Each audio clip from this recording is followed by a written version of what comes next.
Some of you have been asking me in the comment section if I've seen the Steam console leak. I did see it. It is a leak, and so I just kind of left it.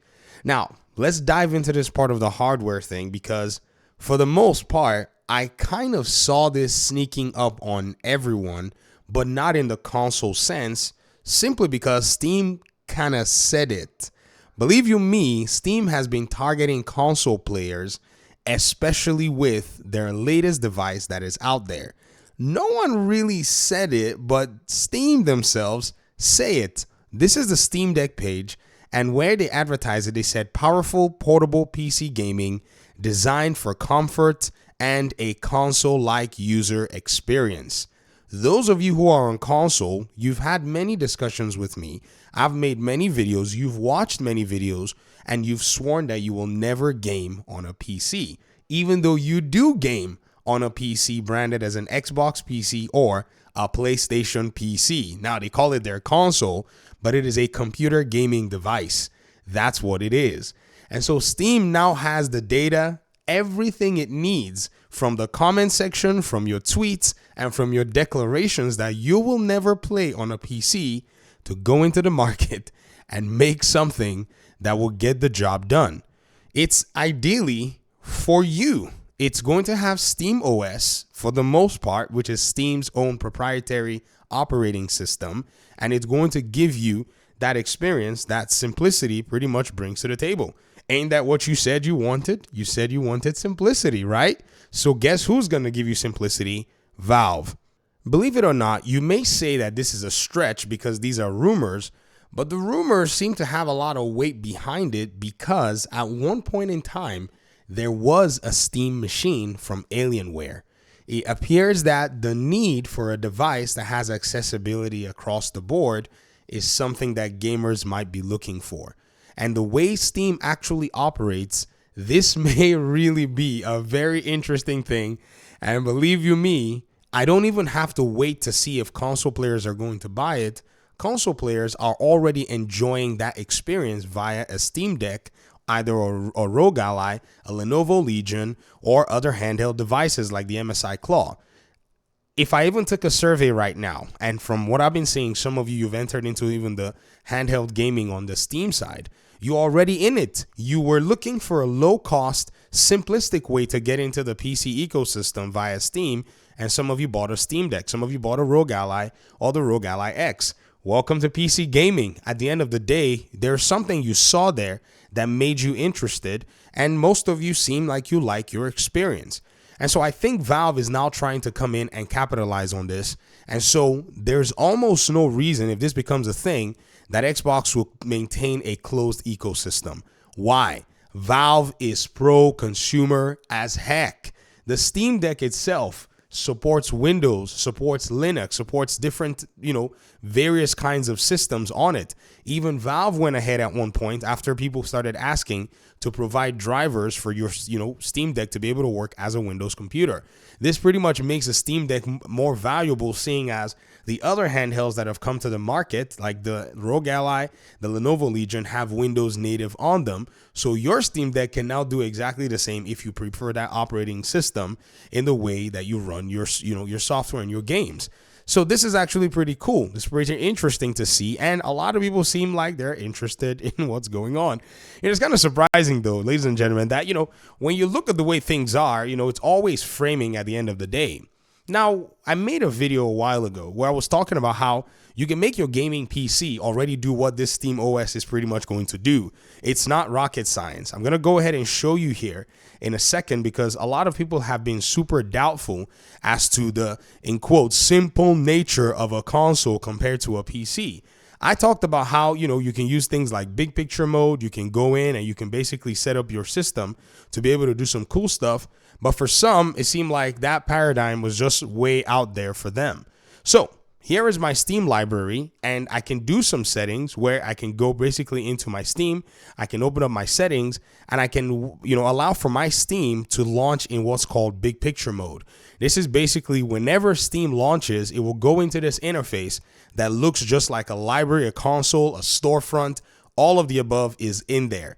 I'm not going to do that in these settings. So which means when I turn my PC on, it will go. I can basically set Steam on, to launch on startup, and then Steam will follow the next operation to launch the interface. This is exactly what your PlayStation 5 and your Xbox Series X does. They will both launch their operating system. In the case of the Xbox, it's Windows, and go straight to the startup interface that has other things that have been set there for you. On the PlayStation side, it will do the exact same thing. I'm going to launch SteamOS for, you guys now, which is big picture mode. Well, Steam big picture mode, which basically is what SteamOS is going to mimic. Let me be very correct in this regard. And then once I click it, it's basically going to go ahead and launch Steam, and boom. This is it. It launches it in this particular paradigm.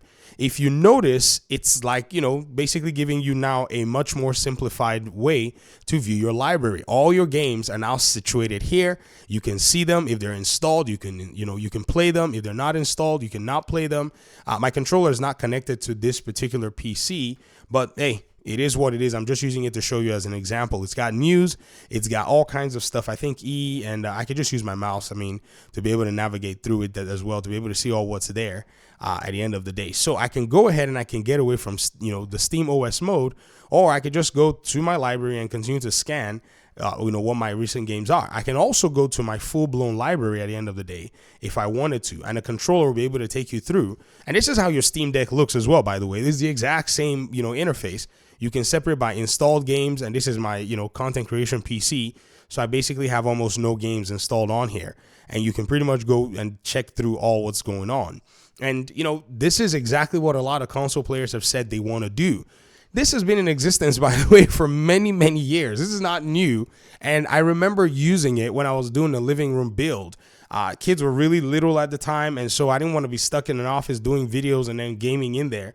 So I got myself a long HDMI cable, and I walked that HDMI cable from one of my builds to the TV, and I just got my wireless controller, and I could just be available in a sense. If I had to throw my controller away and change a diaper and hug on a kid and run outside and play soccer, that was basically the point. And I think Steam basically got this, idea that many people were coming from consoles to PC, and them, basically streamlining the experience to help those people was on their minds. It was a good amount of people at the end of the day, and then you can go ahead and you can close it if you wanted to. So if you want to get out of here, you can basically go out and say, exit big picture mode. It's going to go ahead and exit big picture mode, and you'll be able to have access to what it is that you want. They want me to take the Steam hardware survey. Nope. I will skew the data. I told y'all, don't ask me. I'm not going to take this particular thing. Maybe I could take it with my gaming PC, but again, back and forth, you can game wherever you want. So I think this is actually very interesting. I wanted to show you guys big picture mode later down the road in its full implementation when I finish building the mini ITX build. But again, this particular story has come into light, and I think the demand is here. So if you are wondering how this Steam machine is going to work, it's going to be as streamlined as your console. It's going to have a Steam, more than likely it's going to come with a Steam controller, which is actually pretty nice. It's not an easy device to come by. I think they stopped making version 1. There was talk that there was a version 2 in the works, and I'm not going to slack. The moment this thing shows up, oh, God willing, I want to get myself one. I wasted time the last time. There's also another device that Steam has that it discontinued. It's called a Steam Link. This was a device where you could connect it to the internet and then connect it to your TV. So Steam's been on the point. I actually own one of those, which is weird.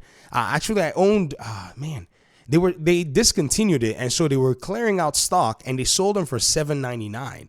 So they sold it for $7.99, and you could only buy like one every so often. And I remember buying me one and then, telling a friend about it, and we bought a few others. And it's a small device, and once you bought it and you got it, it had SteamOS on it, which basically was like big picture mode. Let me show you guys here. And it looked just like this. It was a tiny little device that you could buy for, I paid $7.99 for it, $7.99, not $799. And what it did was it would stream your games from your PC over your internet connection, and the latency was actually pretty good. It wasn't like a terrible latency if your internet connection was fortified.